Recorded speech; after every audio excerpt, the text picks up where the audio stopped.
c'est moi Chantal, des recettes de Chantal, ben oui, dans ma cuisine. Alors là, j'ai mis dans mon étuveuse au micro-ondes, là, 3 minutes des choux-fleurs, OK, pour les faire blanchir. Je me fais un petit gratiné. J'aurais pu mettre des brocolis aussi, j'aurais pu mettre des crevettes, du jambon, j'aurais pu mettre bien n'importe quoi dans ça. Là, je me fais une béchamel, OK? Alors, une béchamel, je vous ai déjà montré comment est-ce qu'on fait ça. C'est simple, là, c'est pas compliqué. Alors, il faut un petit peu de, tout simplement, de beurre. Prenez le beurre que vous voulez ou de la margarine, ça fait pareil. Là, je fais fondre mon beurre et puis je vais y ajouter de la farine, OK? À peu près un quart de tasse de chaque, quantité égale de beurre et de farine. On mélange notre farine avec notre beurre, puis on verse du lait. À peu près 2 tasses de lait, là, pour 3 cuillères à soupe de farine, à peu près. Vous allez le voir tout de suite, là. Vous allez le voir tout de suite, ça va épaissir. La lumière va-tu vous nuire? Ouais, la lumière a fait un reflet. Fait que je vais me passer de lumière. Fait que là, ça fait des petits motons. Ça fait des petits motons comme ça. Fait que là, je vais ajouter mon lait, OK? Je vais ajouter mon lait. C'est pas long à faire une béchamel, là, puis c'est vraiment bon. Autant pour accompagner une sauce aux œufs. Moi, quand j'étais jeune, maman nous faisait souvent des béchamels. Elle appelait ça des sauces aux fèves.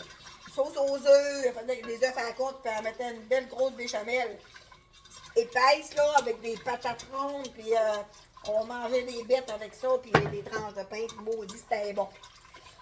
Une bonne sauce aux carottes, une sauce aux fèves. C'est nourrissant, c'est des légumes, c'est du lait. Puis on peut agrémenter avec une protéine de viande si on veut. Là. Fait que là, ma béchamel, là, évidemment qu'une béchamel, il faut que ça soit assaisonné, OK? Un petit peu de sel, un petit peu de poivre. Puis je vais y assaisonner évidemment des épices, parce que les épices, c'est piqueux. Oignons grillés, on va mettre du 3 oignons. Regardez comment ça fait. Là, on va épaissir. Là, je vais la laisser mijoter un petit peu. Puis elle va épaissir.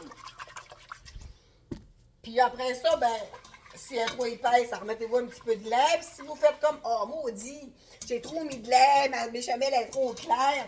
On peut toujours tricher avec du cornstarch, fécule de maïs, là. On en met avec un petit peu d'eau, là. Puis on en met dedans pour la réépaissir. On peut toujours tricher, là. Il n'y a pas de faute, il n'y a pas d'erreur avec ça, là, OK? Fait que là, ma béchamel est prête. Je ferme mon rond. Je vais vous le montrer. Là, je vais mettre mes assaisonnements, OK? Évidemment, je vous ai dit que je mettais des 3 oignons dedans. Une bonne grosse cuillère à thé pour 2 tasses de lait. Mais si vous faites une béchamel plus grosse, ben mettez-vous-en des assaisonnements. Je vais mettre un petit peu de SPA, OK? C'est sel, poivre, ail. Je l'adore, le SPA. Une cuillère à thé aussi. Puis je vais mettre une cuillère à soupe d'oignons grillés. J'aurais pu faire saisir un oignon aussi, un vrai oignon, là. Tu sais, au début, j'aurais pu mettre un oignon là-dedans, là. Tu sais, j'en mets, dessus, là, une belle grosse cuillère de même, bien plein. On pourrait mettre de la ciboulette, on pourrait mettre des échalotes. Alors, là, je vous ai dit que... Tosse ton petit nez, mon bébé. Je vous ai dit que j'avais fait blanchir mon chou-fleur. Parce que là, j'ai plus grand-chose. Mon épicerie n'est pas faite. Puis là, j'ai plus grand-chose. Fait qu'on va y aller avec du jambon à midi. Puis un beau petit chose de même. Là, ça va être vraiment bon. Fait, ma béchamel est prête. Je mets ça dans... Je prends la première du bord. Je mets ça dans mon chaudron. Puis je vais gratiner ça de fromage. Là, la sorte de fromage, là, moi, là, je prends toujours celle en spécial. Souvent, c'est les mozzarella, là. Je prends ceux-là qui sont en spécial, là, les grosses meules rondes, là, puis je les râpe. Parce que le fromage est quand même assez cher. Fait qu'on prend lui en spécial, puis ça fait la job, c'est bien correct. Fait que là, mon petit chou-fleur que j'ai mis 3 minutes au micro-ondes pour le faire blanchir. Mêlez ton nez. Mêlez ton nez. Vous avez-tu vu une oreille? T'es drôle. Fait que là, je me mets du fromage là-dessus, OK? C'est un plat carré, 8 pouces carrés, là. Là-dessus, j'ai un chou-fleur coupé en fleurons, là. Puis je vais y mettre du beau fromage, là. dessus. Puis mon fourneau est déjà ouvert à 350. Je vais le mettre pas longtemps, là. Peut-être 15 minutes.